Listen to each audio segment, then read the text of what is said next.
محترم سامعین حاضرین، السلام علیکم ورحمۃ اللہ تعالی وبرکاتہ۔ سبھی حضرات قریب آ کر بیٹھ جائیں اور آقا کریم صلی اللہ تعالی وسلم کی بارگاہ میں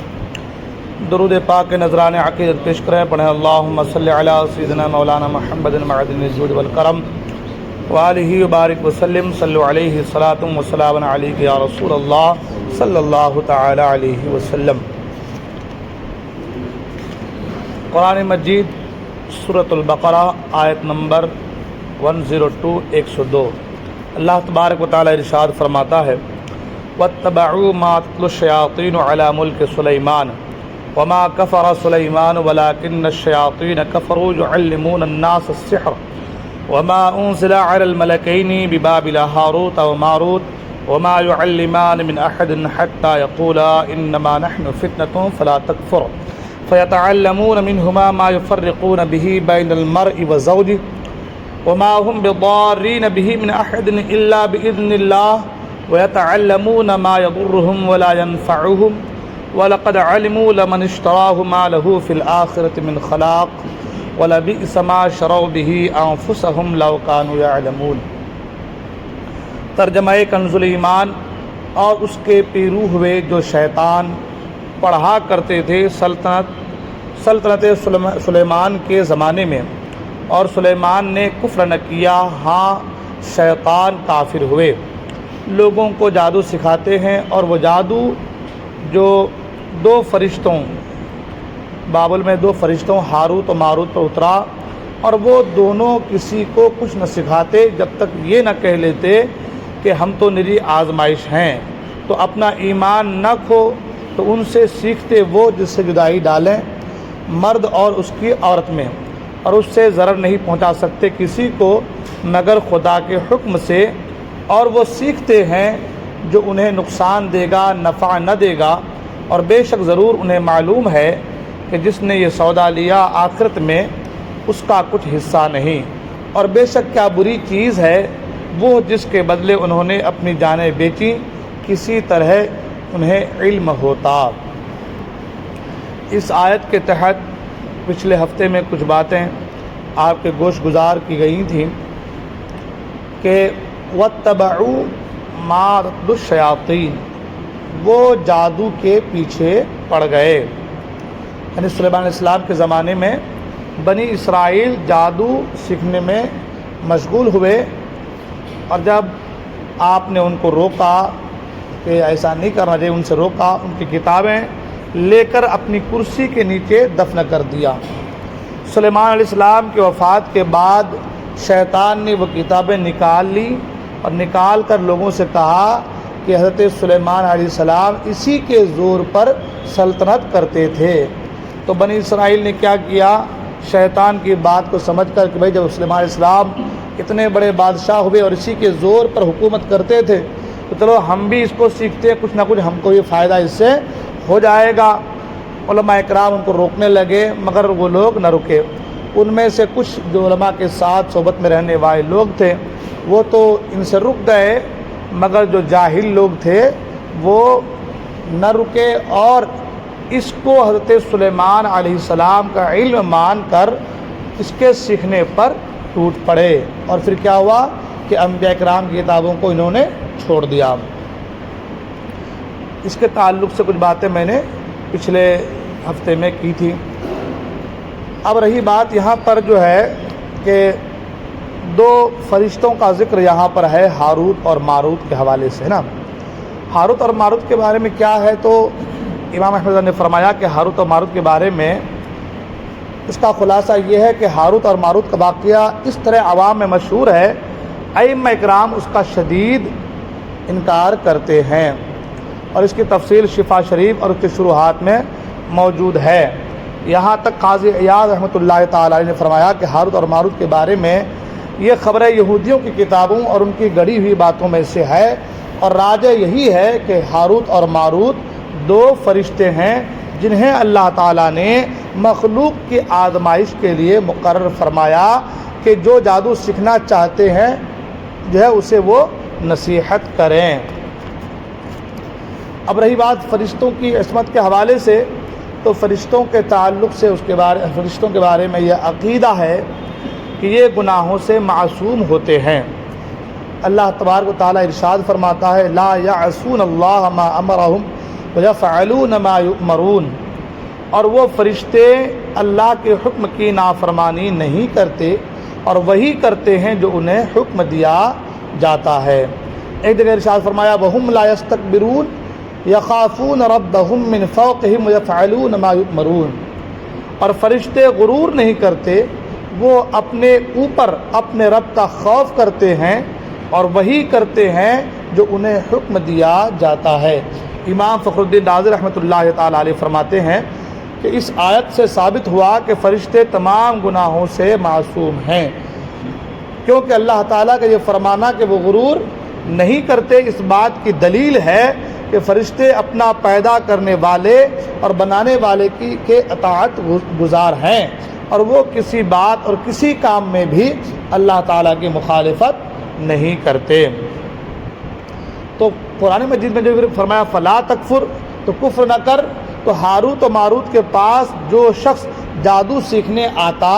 تو یہ سکھانے سے پہلے اسے نصیحت کرتے ہوئے فرماتے کہ جادو سیکھ کر اور اس پر عمل کر کے اور اس کو جائز و حلال سمجھ کر اپنا ایمان ضائع نہ کر، اگر وہ ان کی بات نہ مانتا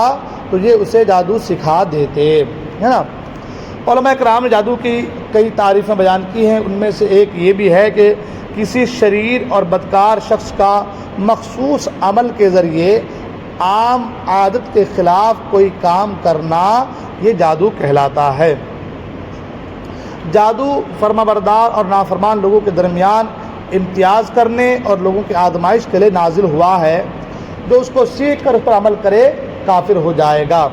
بشرط کہ اس جادو میں ایمان کے خلاف کلمات اور افعال ہوں، اور اگر کفریہ کلمات و افعال نہ ہوں تو کفر کا حکم نہیں ہے۔ اب یہاں پر مزید 3 مسئلے اور یاد رکھیں کہ جو جادو کفر ہے اس کا عامل اگر مرد ہو تو اسے قتل کر دیا جائے گا، ہے نا۔ جو جادو کفر ہے اس کا عمل کرنے والا عامل اگر مرد ہو تو اسے قتل کر دیا جائے گا، اور جو جادو کفر نہیں مگر اس سے جانیں ہلاک کی جاتی ہیں تو اس کا عامل ڈاکو کے حکم میں ہے، مرد ہو یا عورت، یعنی اس کی سزا بھی قتل ہے۔ اور اگر جادوگر جو ہے توبہ کرے تو اس کی توبہ قبول ہے۔ تو یہ 3 مسئلے جادو اور جادو کرنے والے کے حوالے سے ہیں۔ اوپر کے 2 مسئلے سے یہ معلوم ہوا کہ جو جادو کفر ہے اس کا عامل مرد ہو تو اسے قتل کر دیا جائے گا، اور جو جادو کفر نہیں مگر اس سے جانیں ہلاک ہوتی ہیں، لوگ مرتے ہیں، تو اس کا عمل کرنے والا بھی ڈاکو کے حکم میں ہے، اور ڈاکو کی سزا کیا ہے تو کہا قتل ہے۔ اگر جادوگر توبہ کر لے تو اس کی توبہ قبول ہے۔ احادیث میں جادو کی بہت مذمت کی گئی ہے، چنانچہ حضرت عثمان بن ابی عاص رضی اللہ عنہ فرماتے ہیں کہ میں نے حضور کریم صلی اللہ علیہ وسلم کو ارشاد فرماتے سنا کہ اللہ تعالیٰ کے نبی حضرت داؤد علیہ السلام رات کی ایک گھڑی اپنے گھر والوں کو بیدار کرتے اور ارشاد فرماتے اے آل داؤد اٹھو اور نماز پڑھو، کیونکہ اس گھڑی اللہ تعالیٰ جادوگر یعنی ناحق ٹیکس لینے والے کے علاوہ ہر ایک کی دعا قبول فرماتا ہے نا۔ تو اس سے پتہ چلا کہ جادو جو ہے یہ کتنی بڑی مذمت کی گئی ہے اس کی، اور کتنی بری چیز ہے کہ اللہ کے نبی اپنے گھر والوں کو جگا کے کہتے تھے کہ اس وقت نماز پڑھو، اٹھو، اس لیے کہ اللہ تعالیٰ اس وقت ہر ایک کی دعا قبول کرتا ہے سوائے جادوگر کے، ہے نا، اور ناحق ٹیکس لینے والے کے۔ حضرت ابو موسیٰ اشعری رضی اللہ عنہ سے روایت ہے کہ آقا کریم صلی اللہ تعالی وسلم نے ارشاد فرمایا کہ شراب کا عادی، جادو پر یقین رکھنے والا اور قطع رحمی کرنے والا جنت میں داخل نہ ہوگا، ہے نا۔ یاد رہے کہ یہاں جادوگر کے بارے میں جو سزائیں بیان کی گئی ہیں یہ سزائیں دینا صرف اسلامی حکومت کا کام ہے، عوام الناس کو قانون اپنے ہاتھ میں لینے کی اجازت نہیں ہے۔ البتہ ہر ایک کو چاہیے کہ جادو کرنے والے سے دور رہیں، نیز جادو سے متعلق مزید تفصیلات جاننے کے لیے کتاب جہنم میں لے جانے والے اعمال کا آپ مطالعہ کریں نا۔ وما ہم بضارین، اور وہ نقصان پہنچانے والے نہیں اس آیت سے چند مسائل جو ہے وہ معلوم ہوئے۔ نمبر 1 کہ مؤثر حقیقی اللہ تعالیٰ ہے اور اسباب کی تاثیر اللہ تعالیٰ کی مشیت یعنی چاہنے کے تحت ہے، یعنی اللہ تعالیٰ چاہے تو ہی کوئی شے اثر کر سکتی ہے۔ اگر اللہ تعالیٰ نہ چاہے تو آگ جلا نہ سکے، پانی پیاس بجھا نہ سکے اور دوا شفا نہ دے سکے۔ اور نمبر 2 پر یہ کہ جادو میں اثر ہے اگرچہ اس میں کفریہ کلمے ہوں، جادو میں اثر ہے اگرچہ اس میں کفریہ کلمے ہوں۔ اور نمبر 3 پر یہ کہ جب جادو میں نقصان کی تاثیر ہے تو قرآنی آیات میں ضرور شفا کی تاثیر ہے۔ وہ لوگ یہ کہتے ہیں کہ بھائی جادو میں جو ہے نقصان ہے، جادو میں فلاں تاثیر ہے، جادو میں یہ معاملات ہیں،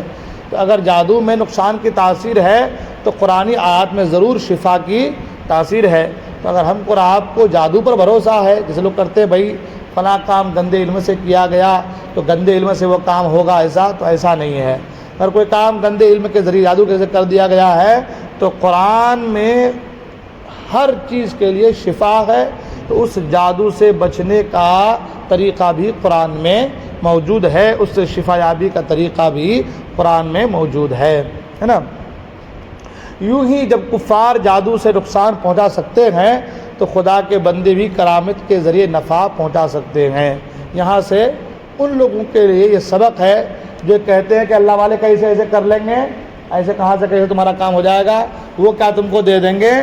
ہے نا، کہتے کہ نہیں کہتے ہیں۔ آج ایک جادوگر جو شیطان کے ذریعے سے کسی کے گھر میں ایسے چیزیں لا کے ڈال دیتا ہے، ایسے کام کہ آپس میں لڑائی کروا دے رہا ہے، جھگڑے کروا دے رہا ہے، کسی کو مالدار کروا دے رہا ہے، کسی کو برباد کر دے رہا ہے، کسی کی کہتے لوگ شادی میں رکاوٹ، کام کاج میں رکاوٹ، کاروبار، جب وہ تمہارے گھر گئے بغیر یہیں دور سے شیطانی عمل سے اگر وہ تمہارے گھر کے سارے سچویشن کو خراب کر سکتا ہے تو اللہ والے یہیں تمہارے گھر کے سچویشن کو صحیح نہیں فرما سکتے۔ مطلب یہ کہ آدمی کو شیطانی کام پر بھروسہ یقین ہے مگر رحمانی کام پر بھروسہ نہیں ہے۔ ایک جادوگر کے منہ سے نکلے ہوئے اس عمل، اس جو بھی کچھ بھی ہے اس پر بھروسہ ہو جاتا ہے، لیکن اللہ والے کرامت پر لوگوں کو بھروسہ نہیں ہوتا ہے نا۔ ٹھیک ہے، جیسے کہتے ہیں عیسیٰ علیہ السلام کا بیماروں اور اندھے اور کوڑیوں کو شفا بخشنا خود قرآن میں موجود ہے۔ تو اس آیت سے یہ چیزیں ہمیں معلوم ہوئی کہ ہر چیز میں تاثیر پیدا کرنا یہ اللہ تبارک و تعالیٰ کے اختیار میں ہے۔ مؤثر حقیقی اللہ تعالیٰ ہے اور اسباب کی تاثیر یہ بھی اللہ تعالیٰ کی مشیت پر یعنی چاہنے کے تحت ہے، یہ بھی اللہ تعالیٰ کے چاہنے کے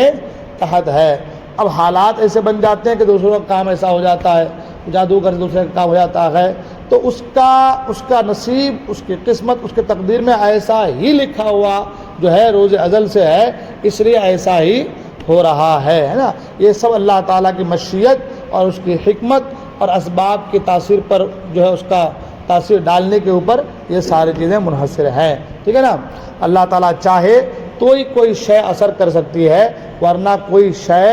اثر نہیں کر سکتی۔ اللہ تعالیٰ ہم تمام کو کہنے سے عمل کرنے کی توفیق عطا فرمائے۔